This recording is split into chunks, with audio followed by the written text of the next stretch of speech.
নজর রাখবো পরবর্তী সংবাদে।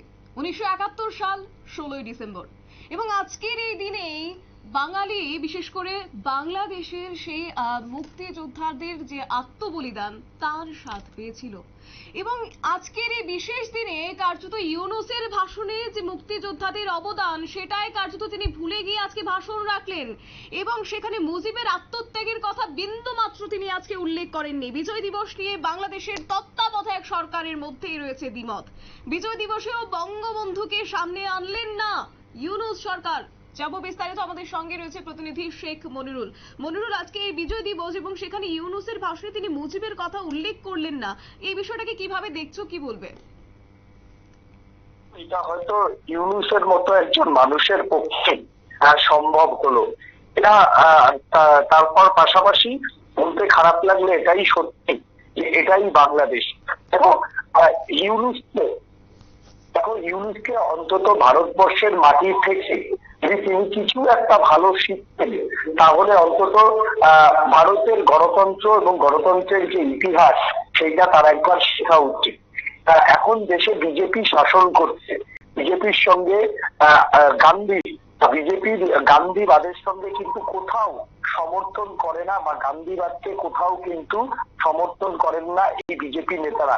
কিন্তু তার মানে এই নয় যে গান্ধীর জন্মদিনে বা বিদেশের মাটিতে গিয়ে কখনো আমাদের দেশের যারা এখন বিজেপি শাসিত রাজ্যের মুখ্যমন্ত্রী হোক, প্রধানমন্ত্রী হোক, কোনো মন্ত্রী হোক, তারা গান্ধীকে কখনোই কোনোদিনও পলিটিক্যালি আক্রমণ করেছেন, কখনোই নয়। এবং গান্ধীর জন্মদিন, গান্ধীর মৃত্যুদিন, এই দিনগুলিতে গান্ধীকে কিন্তু বারবার স্মরণ করে প্রধানমন্ত্রী নরেন্দ্র মোদী। বা গান্ধীকে কখনোই কিন্তু ভারতবর্ষের ইতিহাস থেকে মুছে দেওয়া হয়নি সরকারি ভাবে। রাজনৈতিক ভাবে গান্ধীর সঙ্গে বিজেপির আদর্শের বিরোধিতা রয়েছে, গান্ধীবাদকে তারা মানেন না, সে তারা প্রকাশ্যে বলেন। কিন্তু সরকার এবং পলিটিক্যাল দল দুটো যে আলাদা সেটা কিন্তু কোথাও একটা ইউনূসরা বোঝেন না। এবং তারা অবশ্যই কেন বোঝেন না, কারণ তারা তো কখনো গণতন্ত্রের প্রিয় মানুষ নন। গণতন্ত্রের পাঠটা তাদের দেশে কখনোই তারা পাননি।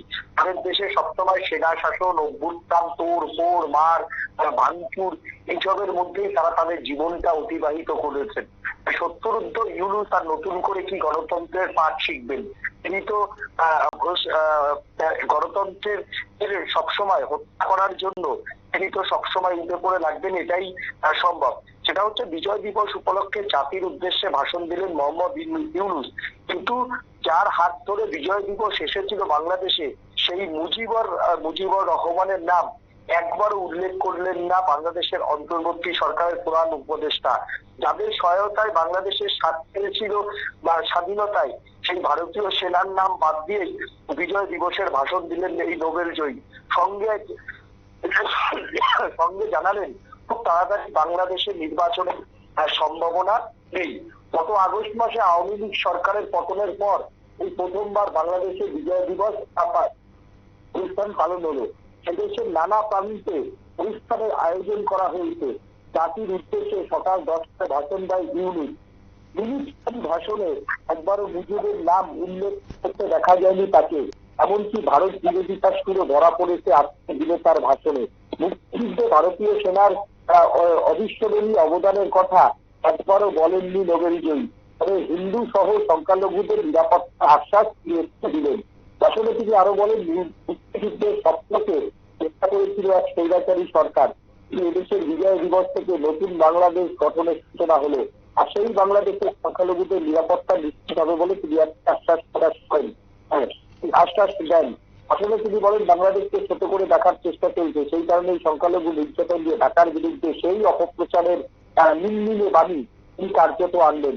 নতুন বাংলাদেশে সংখ্যালঘুদের মোটেও অরক্ষিত থাকবে না, সমস্ত সম্পদকে বাস্তব করে তুলবে বাংলাদেশ।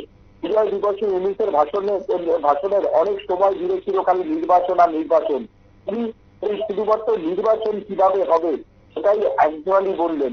বাংলাদেশের সরকার স্বৈরতন্ত্র সরকার চালিয়েছে, কিন্তু মুজিবুর রহমান যে আত্মত্যাগ করেছে, যে মুক্তিযোদ্ধারা প্রায় 1.5 লক্ষ মুক্তিযোদ্ধার মানুষের মৃত্যু হয়েছে, সেই মৃত্যুকে তিনি কিন্তু আজকের দিনে বিজয় দিবসের দিনে দাঁড়িয়ে কোথাও শ্রদ্ধা জানালেন না।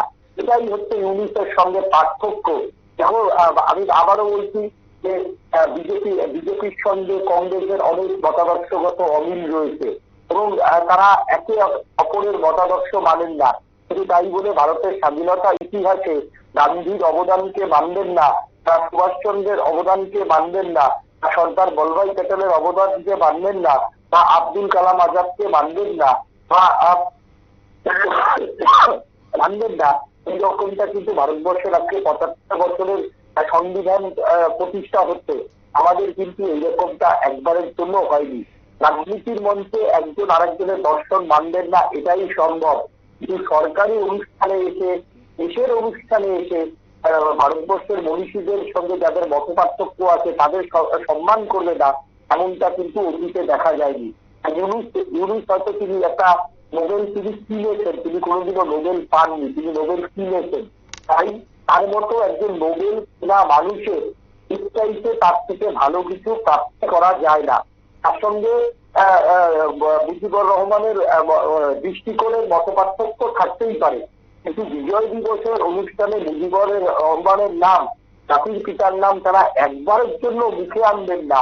এটা বাংলাদেশই হয়তো সারা বিশ্বের কাছে আগামী দিনে নতুন প্রজন্মের কাছে এই সার্জিস আলম নামের এই কতগুলো অপদার্থ বলবো এদের, অপদার্থগুলো নতুন প্রজন্মের কাছে একটা উদাহরণ তুলে ধরবেন। এবং সেই সঙ্গে ইউনুসের মতো একজন মানুষ যিনি যাকে বাংলাদেশেই তাদের আলিমরাই তাকে সুৎখোর বলে অভিহিত ডাকেন, এই সুৎখোর নোবেল জয়ী অন্তত আজকে মুজিবুর রহমানের নামে একবার হয়তো তিনি তার প্রতি শ্রদ্ধা জ্ঞাপন করবেন বলে আশা করেছিল। বাংলাদেশেই রইল, আসলেই হয়তো তিনি তার নাম একবারও মুখে আনলেন না। একেবারেই দুঃখিত মনিরুল, ধন্যবাদ তোমাকে। আমাদের সঙ্গে ছিল প্রতিনিধি শেখ মনিরুল। এবং কার্যত একদিকে মহান বিজয় দিবস এবং যা কিনা বাঙালির জাতির ইতিহাসে সর্বোচ্চ অর্জন এবং আত্মগৌরব এবং বলতে পারি যে অহংকারের দিন, কেননা ৯ মাস সংগ্রামের পর, রক্তক্ষয়ী সংগ্রামের পর বিজয় তারা হাসিল করেছেন। সেই জায়গা থেকে আজকের এই মহান দিবসে ইউনুসের গলায় মুজিবরের আত্মত্যাগের কথা শোনা যায়নি। অবশ্য শোনা যাবেই বা কি করে, যেখানে মুক্তিযোদ্ধার সমস্ত স্মৃতিসৌধ, সমস্ত কিছু অবদান মুছে ফেলতে মরিয়া হয়ে উঠেছে ইউনুস, সেই জায়গায় তার গলায় এই মুজিবের আত্মত্যাগের কথা শোনাও বা আজকের দিনে হয়তো বা অলীক স্বপ্ন। নিয়ে নিচ্ছি ছোট্ট একটি বিজ্ঞাপন বিরতি, সঙ্গে থাকুন।